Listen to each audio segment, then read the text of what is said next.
Hey everybody, this is Tim. Just give you another Slat update.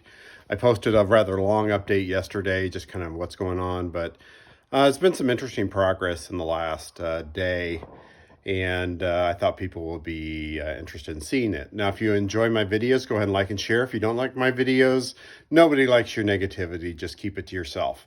So the big thing that I did, two things that I did in the last 24 hours since I made the last video, is that I started working with evaporust with some of the headlight parts, and then also I've removed the side panels. So yes, we have a naked 80-year-old body for the first time in a long time here. So, and it's kind of interesting, and I'll show you that. So let's just go ahead and dive right in with the results of the evaporust. So I've never used this before. I've used OSPHO. And if you're not familiar with evaporust, it actually comes in, this is actually the container of evaporust that you put things into. And it's got a little basket inside of it. I believe this was about $60 shipped to me. And also I have a kitty litter bucket full of water that when things come out of there, then you can rinse them off there. So, and this is kind of how they turned out. So here's the outside of the headlight buckets. There's a little bit of surface rust. These weren't too bad. I just ran a wire wheel over them really quickly before I put them in there. And the evaporust actually loosened the paint on these. So they were much, much worse on the inside. Let me flip them over. And we'll look inside and see what they look like. Okay, so this is what it looks like on the inside. There's still a little bit of surface rust. I could potentially re-dunk this one in there for a couple of hours and see what that turns out like. And here's the other one. The other one is actually not too bad. There was one big spot of rust in there. When I first pulled it out, I just put my finger on it and it actually just all kind of fell off. So this is not bad. I don't think this is ready for paint yet. Again, the interior, they don't have to be as nice for paint, but when I look at the outside, I don't think this is ready for paint at all. So I'm going to probably have to go back and either sand or wire wheel this a little bit. But overall, it's a pretty good result. Again, this one, not too bad. These were pretty rusty, these rings. Kind of see how those turned out. Again, the black most of the time is converted rust. And again, I would wire wheel these to get them ready. Here's the other one. Sometimes you get a little bit of this kind of funky phosphorus color looking stuff on it. And that's very similar to what you get if you use OSPHO or something like that. So these are going to have to be cleaned up some more, but I think it really took them a long way. And probably just run a wire wheel on the inside. Or I could just dunk these back in there. So we'll see. These were in, I put them in about 2 o'clock and then I checked them at 4, and some of the parts still needed more time. So I pulled them out at 11 o'clock after I got home from an event. But here's this bracket. It doesn't look bad. There was quite a bit of rust on this. And it seems like it's turned out okay. Again, it's not ready for paint as advertised. And maybe if it was just rust on there, it would be. I think these are going to need a little more work. But it helped quite a bit and actually softened some of the paint too. So here's this one. And again, maybe some new rust has formed since yesterday. I took it out because I did sink them in the water for a little while. So that may have been new rust that forms. And here's the this hold down, which is it's completely just rusted into place. Okay, let's get this stuff out of the way. And I'll show you some of the damage that I'm going to have to deal with.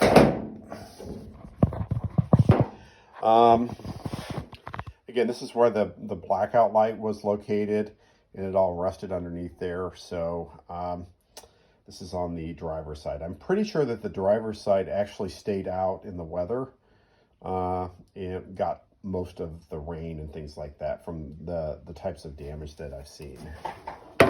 Okay, let's open the hood.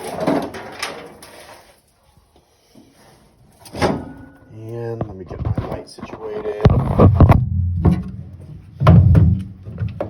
There you go, you can see it now. So this was the damage I referred to in yesterday's video. This is where that auga horn was located. And then a little further down, you can see where the backside of the hat channel, I think the water got in through the auga horn into the hat channel, and then it went down and rusted that away. So I'm going to try and patch. Let me try a different angle so you can see it a little bit better. Try it like this. There you go. See that? Let's go a little further down. Trying to knock you.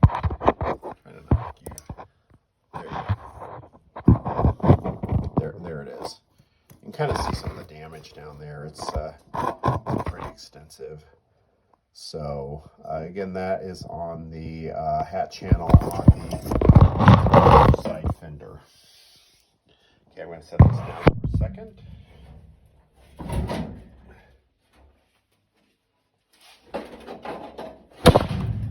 Okay, hood is closed. Okay, so here's the reveal of the passenger side.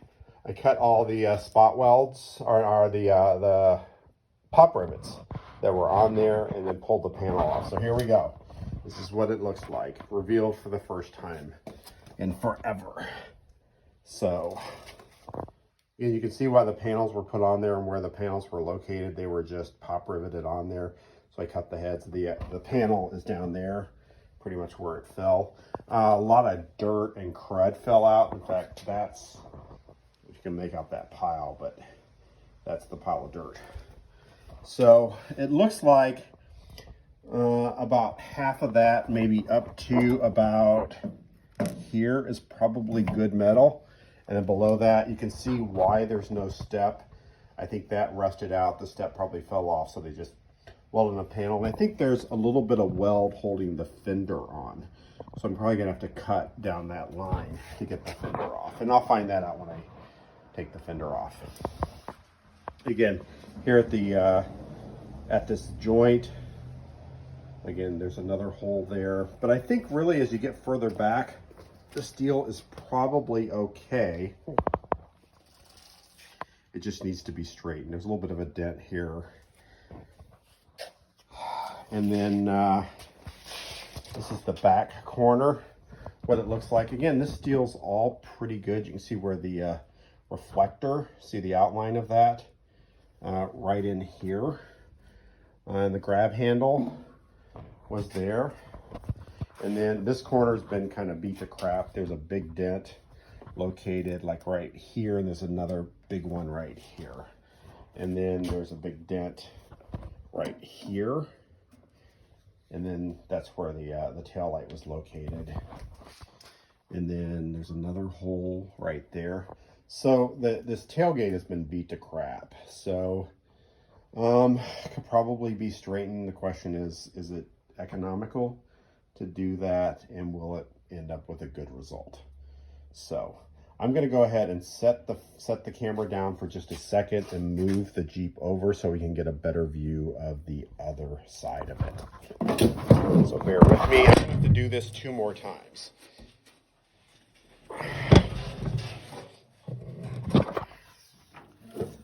Okay. So here's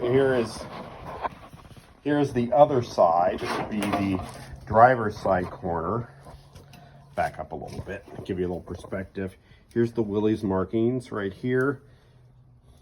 There's the tail light, and a socket was added for the trailer. And then we found this. This is somehow this was stuck in there, so I'm not sure why that was there. It was directly underneath the panel.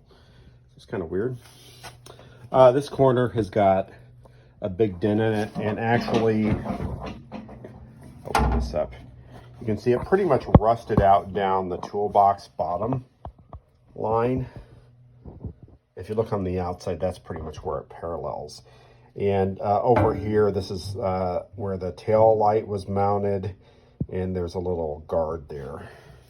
That's pretty much gone. Okay, so let's continue looking at this corner, which has been covered up until recently. Get around the corner here.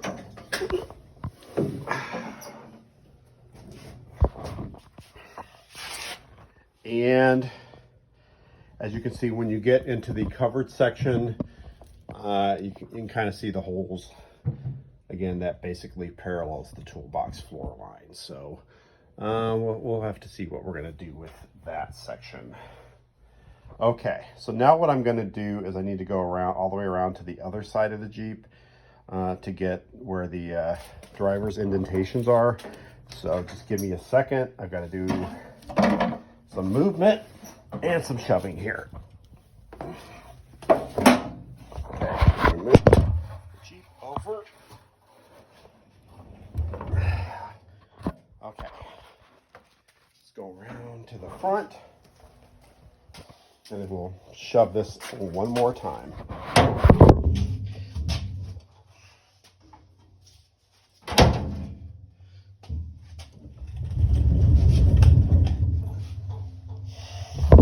Okay, so here we go. This is what we got on this side. Again, I think the driver's side took the brunt of whatever weather occurred. Looks very similar to the other side. You can see where the patch panels were. Again, I think